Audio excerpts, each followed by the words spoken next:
Le TP numéro 10 va concerner la forme arrière du pommeau. Alors, deux façons de procéder. Soit vous avez fait le TP9 et dans la continuité, vous allez faire le TP numéro 10. Soit une fois que vous avez exporté votre paquet, il va falloir maintenant le recharger. Pour le recharger, il faut importer le projet et vous allez importer le pommeau, donc c'est celui que vous avez enregistré, et vous faites ouvrir. Une fois que vous avez ouvert votre projet, nous allons créer un usinage en tournage que nous allons appeler pommeau phase 30.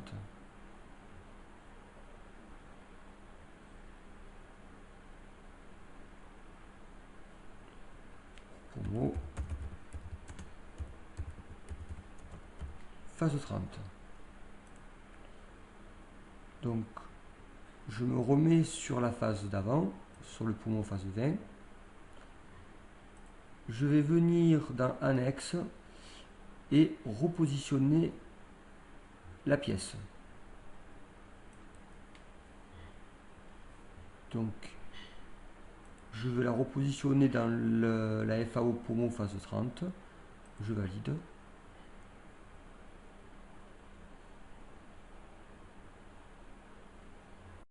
Nous allons maintenant procéder à la mise en place de la pièce.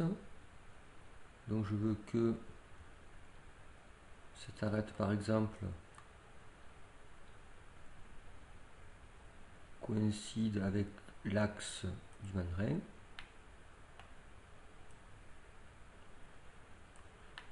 Voilà. Alors je vais mesurer le diamètre du pommeau de telle façon à ce que j'édite ma fermeture du mandrin. Alors je vais mesurer ce diamètre, donc c'est un diamètre de 14. Alors éditer, donc l'ouverture, la fermeture du mandrin. Voilà. Donc maintenant je vais rebasculer en contrainte de telle façon à ce que la face, cette arête, coïncide avec le mort.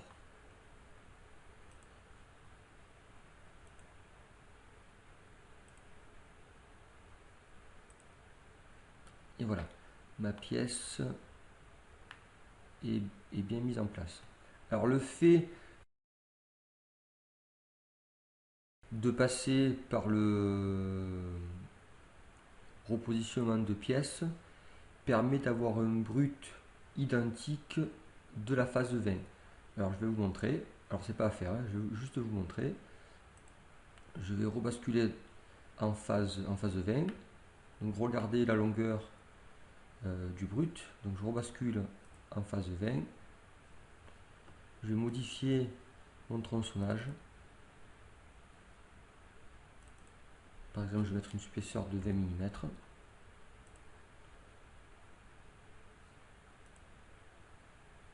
Donc voilà, donc là j'ai mon brut qui est un peu plus gros. Donc si je rebascule en phase 30, j'ai mon brut qui a également été modifié. Donc voilà, c'était une petite parenthèse. Donc je vais remodifier en phase 20 le tronçonnage. Donc il n'y avait pas de surépaisseur. Et je rebascule en phase 30. Donc voilà.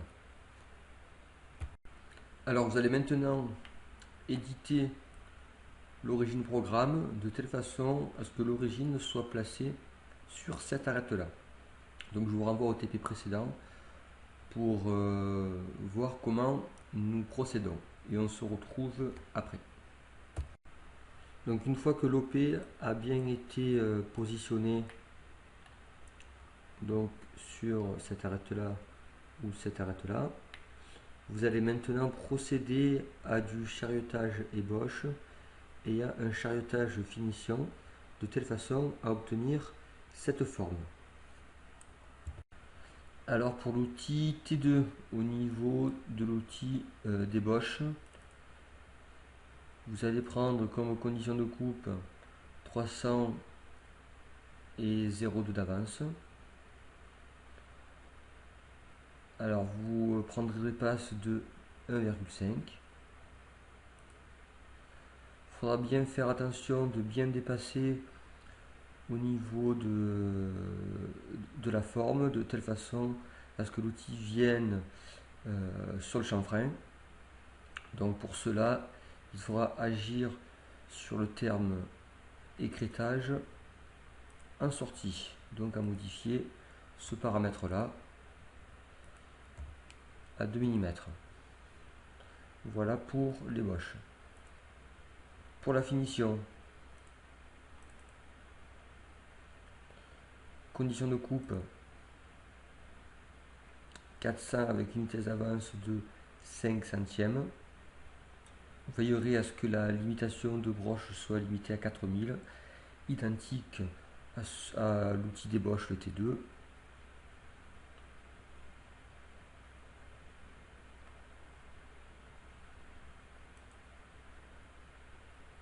Donc pareil, vous veillerez bien à ce que la sortie se fasse bien au niveau du chanfrein. Donc ici j'ai pris 3 mm de façon à sortir un peu plus sur le chanfrein. Donc l'outil d'ébauche c'est l'outil T2 et l'outil de finition c'est l'outil T3. Donc vous devez obtenir au niveau de la vérification, simulation du moins, ce résultat là.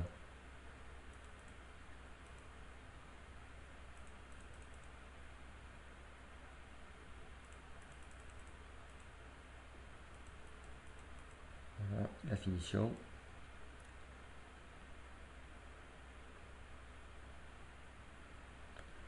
Et voilà, donc à vous de procéder à ces deux opérations. Donc une fois que la FAO est finie, n'oubliez pas d'enregistrer votre projet.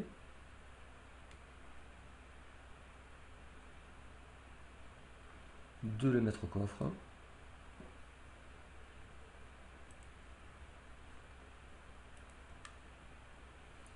Et ensuite de venir exporter le paquet sur le réseau. Voilà pour ce TP, il est terminé.